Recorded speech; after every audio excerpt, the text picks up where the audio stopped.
उत्तर प्रदेश में एक बार फिर से बीजेपी और समाजवादी पार्टी, मुख्यमंत्री योगी आदित्यनाथ और अखिलेश यादव आमने सामने आ गए हैं।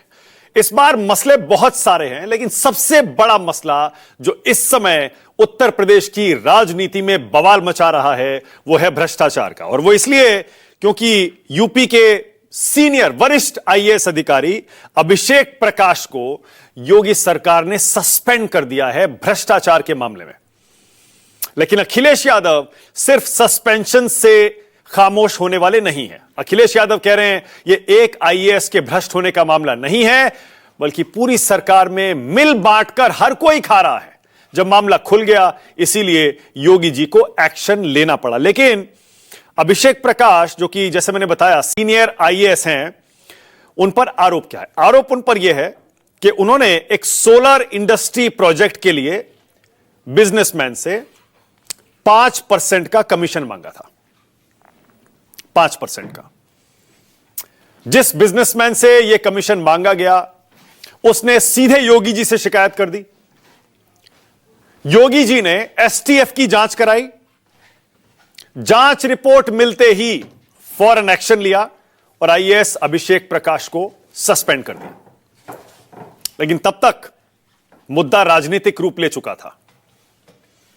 बीजेपी की केंद्र सरकार और यूपी में योगी सरकार दोनों कहती हैं भ्रष्टाचार के प्रति जीरो टॉलरेंस है, किसी को नहीं छोड़ेंगे।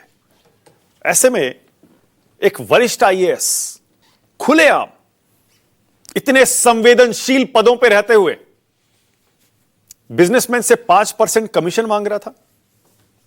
कैसे हो रहा था? थोड़ा सा इस सीनियर आईएएस अभिषेक प्रकाश के बारे में जान लीजिए। इतने अहम पदों पर ये रहे हैं कि अब जब जांच का दायरा योगी सरकार धीरे धीरे बढ़ाने की बात कर रही है, तो तय है कि बहुत कुछ सामने आएगा। 2006 बैच के आईएएस हैं अभिषेक प्रकाश। बीटेक किया है, पब्लिक एडमिनिस्ट्रेशन में एमए की डिग्री है और इस समय इन्वेस्ट यूपी के सीईओ हैं। इन्वेस्ट यूपी प्रतिष्ठा का सवाल, योगी आदित्यनाथ सरकार ने उत्तर प्रदेश में इस प्रोजेक्ट को बनाया था कि आइए इन्वेस्ट करिए यूपी में। उसके सीईओ हैं और बताइए जो यूपी में इन्वेस्ट करना चाहता है उसी से कमीशन मांग रहे हैं। इससे पहले अभिषेक प्रकाश 1 नवंबर से 2021 में 6 जून 2022 तक लखनऊ के डीएम रहे, उत्तर प्रदेश की राजधानी के।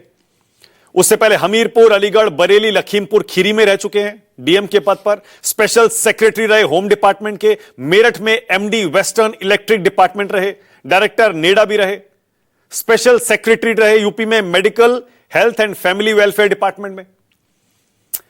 अब उनके सारे कार्यकालों की यूपी सरकार जांच कराने वाली है, क्योंकि इन पर आरोप ये लग रहे हैं कि इन्होंने जहां जहां काम किया वहां वहां खूब पैसा बनाया, खूब जमीन खरीदी, खूब भ्रष्टाचार किया। योगी सरकार ने फौरन एक्शन लिया, सस्पेंड कर दिया। लेकिन जैसे मैंने बताया, अब अखिलेश यादव इस पर पीछे हटने को अभी भी तैयार नहीं है। अखिलेश यादव कह रहे हैं अब समझ में आया यूपी में इन्वेस्टमेंट समिट आखिर कराई क्यों जाती है। इसके पीछे कमीशन खोरी है, बीजेपी का लालच। वो आगे कहते हैं ऐसे अनुभवी अधिकारी को इतना महत्वपूर्ण काम क्यों दिया गया? क्या योगी जी समझ नहीं पाए कि यह भ्रष्टाचारी है या फिर सब मिली भगत चल रही थी? लेकिन जैसे मैंने कहा, योगी आदित्यनाथ ने फौरन एक्शन लिया है, अभिषेक को सस्पेंड किया है और साथ ही साथ एसटीएफ की जांच कराने का ऐलान कर दिया है। और योगी जी ने चेतावनी भी दे दी है। उन्होंने कहा है भ्रष्टाचार, भ्रष्टाचारियों के प्रति सरकार की जीरो टॉलरेंस नीति है। हम इसी नीति के तहत काम कर रहे हैं। इतनी बड़ी कार्रवाई कर देंगे कि एक नजीर बन जाएगी।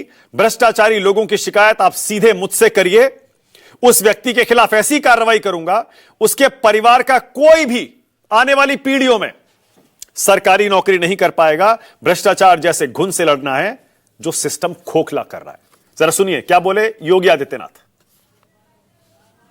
पर कोई बेईमानी करता है, आप उसकी एक कंप्लेंट केवल मुझे कर दीजिए। भ्रष्टाचार जो घुन की तरह व्यवस्था को खोखला कर रहा है, इस पर बड़े प्रहार की तैयारी के साथ सरकार कार्य करने जा रही है।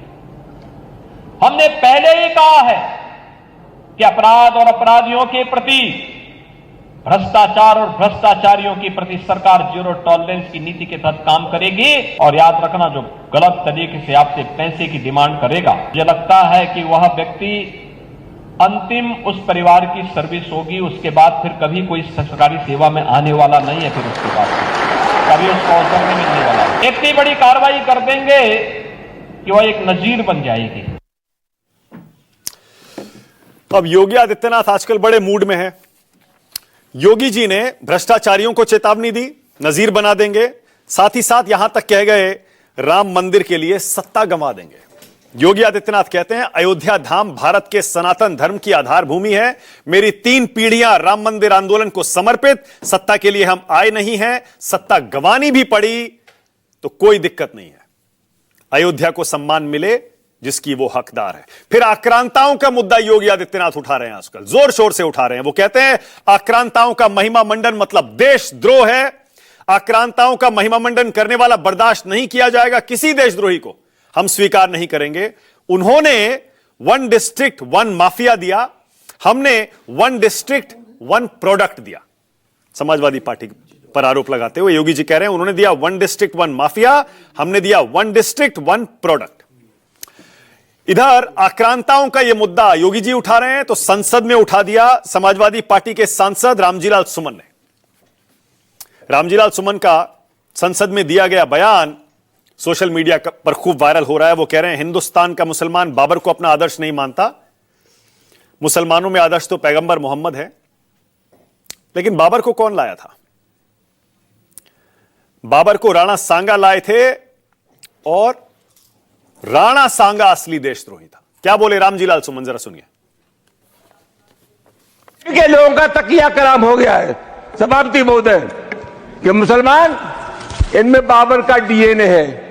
उप सभापति महोदय, मैं जानना चाहूंगा कि बाबर का डीएनए मुसलमान में है।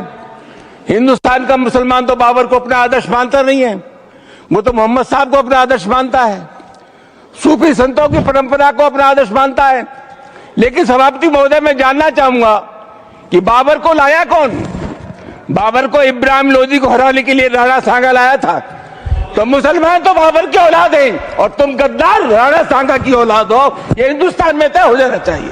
अगर बाबर की तो आलोचना करते हैं, राणा सांगा की आलोचना नहीं करते। चलिए डिबेट शुरू करते हैं राष्ट्र की बात में। अब आज का सवाल आपकी स्क्रीन पर आ रहा है और आज का मेरा पहला सवाल यही है, भ्रष्ट आईएएस पर योगी सख्त, पर अखिलेश क्यों बोले यूपी त्रस्त? और क्या 2027 की यूपी की लड़ाई अब आक्रांताओं और भ्रष्टाचार पर आ गई है?